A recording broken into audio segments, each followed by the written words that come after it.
diseminasi layanan apostil tahun 2022 ini. Dan ini merupakan hal yang baru, dan saya perkenalkan, saya dari cabang dinas pendidikan wilayah 1 yang membawai Balikpapan dan Penajam Pasir Utara. Keberadaan cabang dinas ini baru 3 tahun. Di Kalimantan Timur ini ada 6 cabang dinas. Kebetulan kami di Balikpapan dan PPU ini, wilayah kerja kami, ini cabang 1. Apa tugas dari cabang dinas? Nanti akan sedikit saya uraikan. Kemudian kewenangan-kewenangan apa? Dan sampai sekarang ini ada beberapa kewenangan itu yang masih ada di Dinas Provinsi Kalimantan Timur di Samarinda. Maka dari itu, mungkin keterbatasan kami dalam memberikan pelayanan itu juga karena aturan.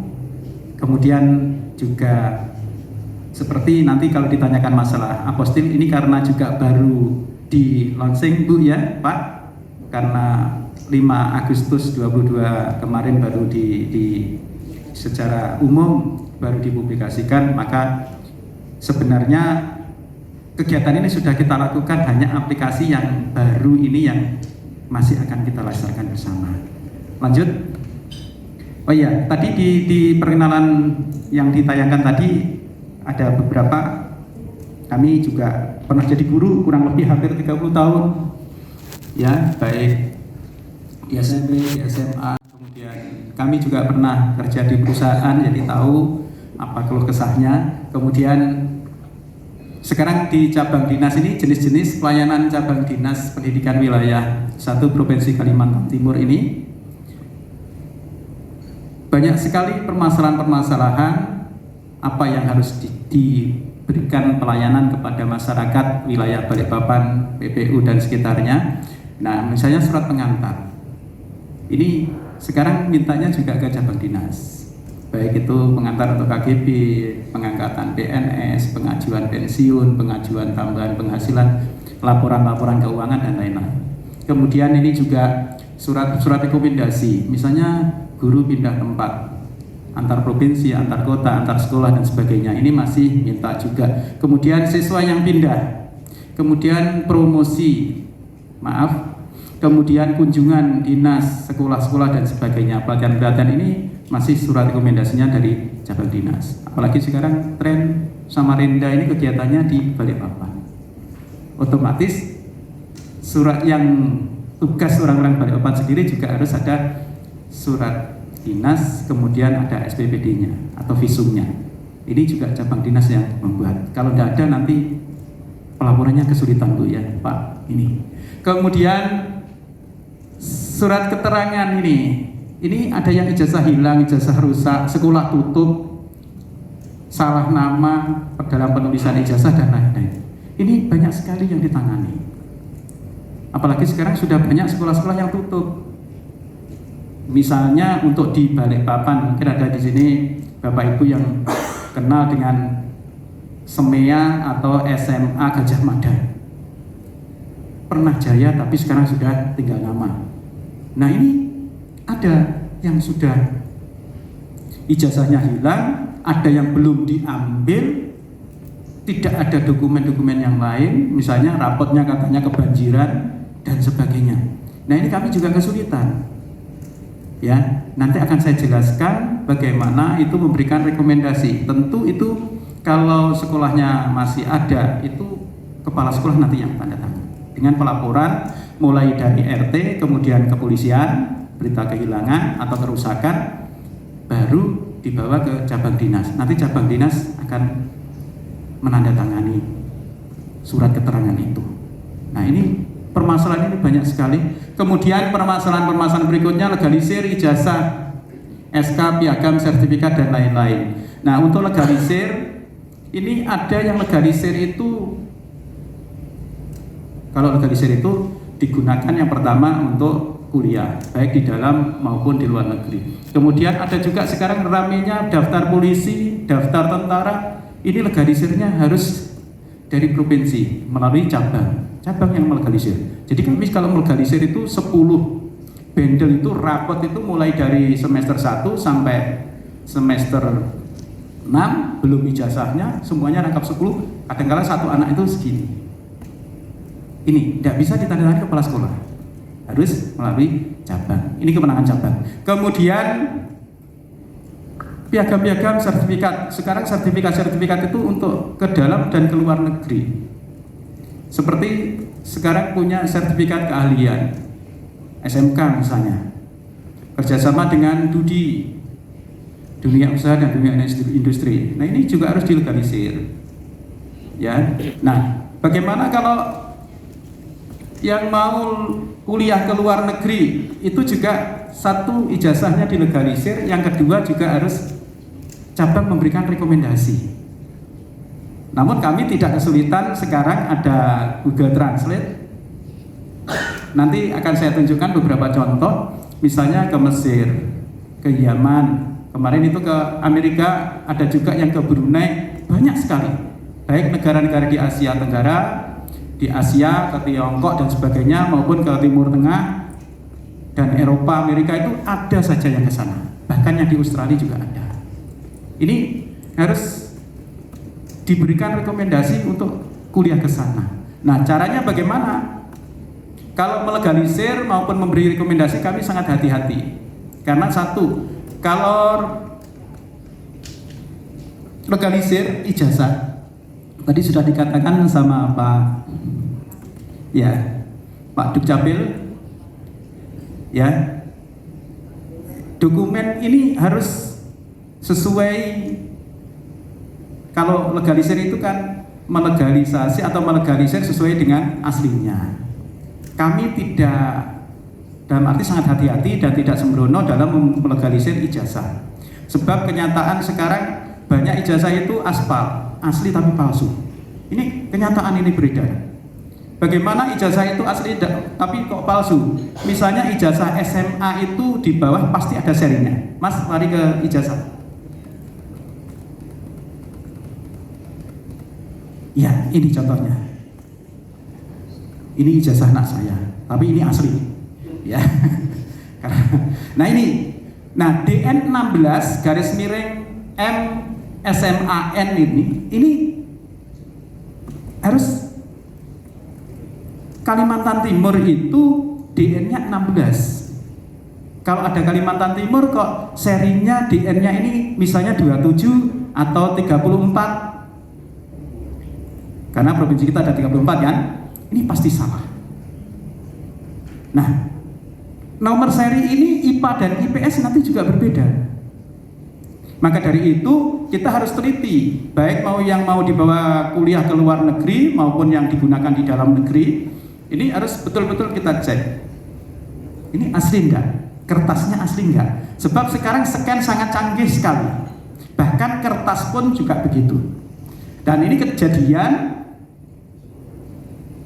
kurang lebih 3-4 bulan yang lalu kami didatangi dari panitia pendaftaran Catat Angkatan Darat Balikpapan ke kantor, berempat menanyakan, Pak, ini ijazahnya asli enggak?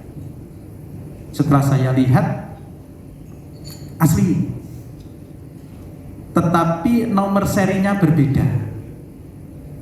Ijazah itu dikeluarkan di Sumatera Utara, kemudian seharusnya ijazah itu DN-nya itu dikeluarkan di NTB. Nah, karena itu bukan kewenangan saya suruh melacak, saya sarankan untuk melacak betulkah di sana ada sekolahnya. Caranya seperti itu. Dicocokkan di sana. Dicocokkan dengan dapodiknya. Sekarang siswa mempunyai, lanjut Mas. Nah, ini identitas ijazah ini. Ini sesuai dengan pasal 4 Permendikbud 6 tahun 2022 ini. Tentang identitas ijazah. Kalau kita cermati ijazah yang seperti kita tampilkan tadi, ada identitas ijazah. Ini kita cocokkan satu persatu.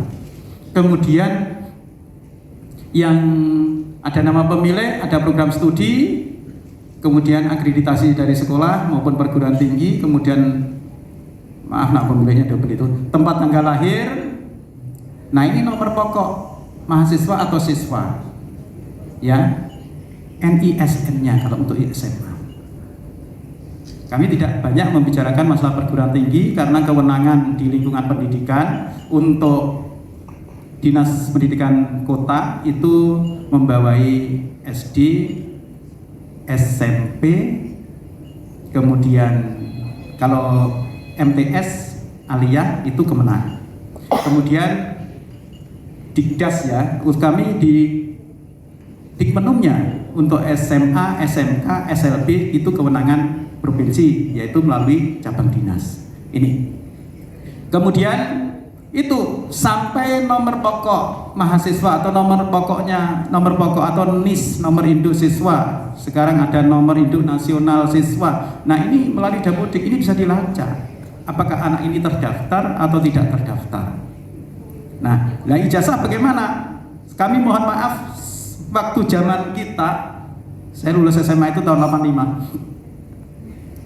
Nah, ini dan saya juga menulis ijazah bertahun-tahun, zaman sebelum tahun 2019 ini, belangko ijazah itu diberikan sejumlah siswa dari sekolah yang meluluskan siswa itu. Misalnya SMA Negeri 1 Balikpapan lulus tahun ini, IPA-nya misalnya 100, IPS-nya misalnya 60, jadi jumlahnya 160 misalnya gitu. Itu dikasihkan begitu saja. Untuk 2 tahun terakhir ini penggunaan belangko ijazah itu sudah sesuai dengan nomor induk siswa dan nama siswa. Jadi sudah seperti itu, sudah dipeta-petakan. Kalau dulu dalam belangko kosong, sehingga belangko kosong ya itu mau ditulis misalnya namanya misalnya Ahmad, ini dikasih anggap aja nomor urut 1 sampai 100 gitu. Mau dikasih nomor urut 100 tidak masalah. Tapi sekarang tidak. Mulai 2 tahun ini betul-betul sudah Dapodik diperlakukan, kemudian data elektronik untuk itu juga sudah seperti itu.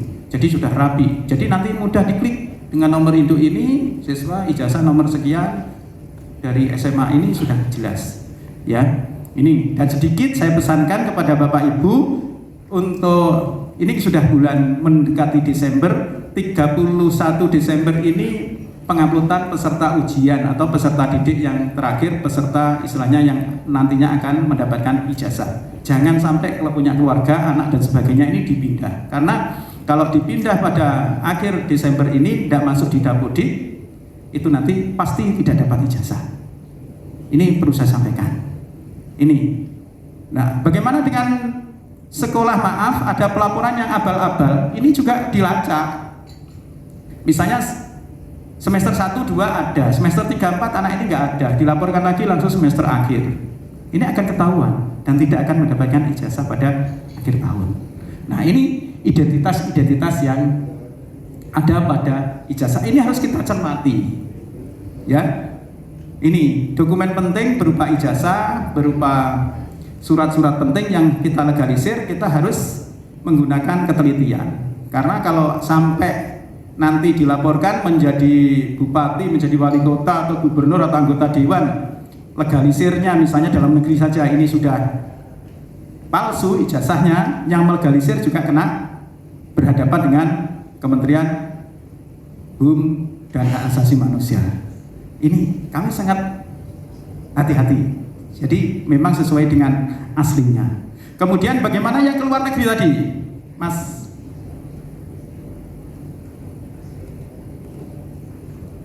Nah, yang ada materinya dulu. Bagaimana melegalisir?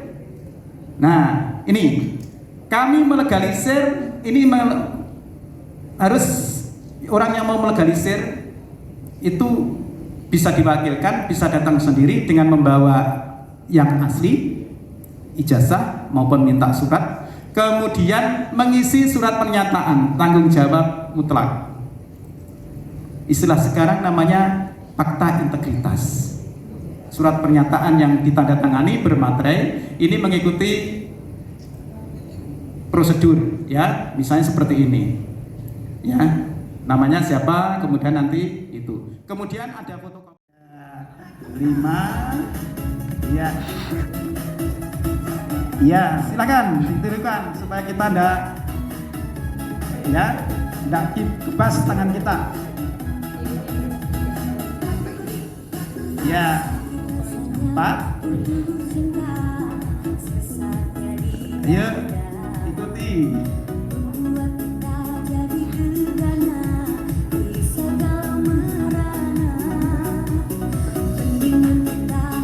hati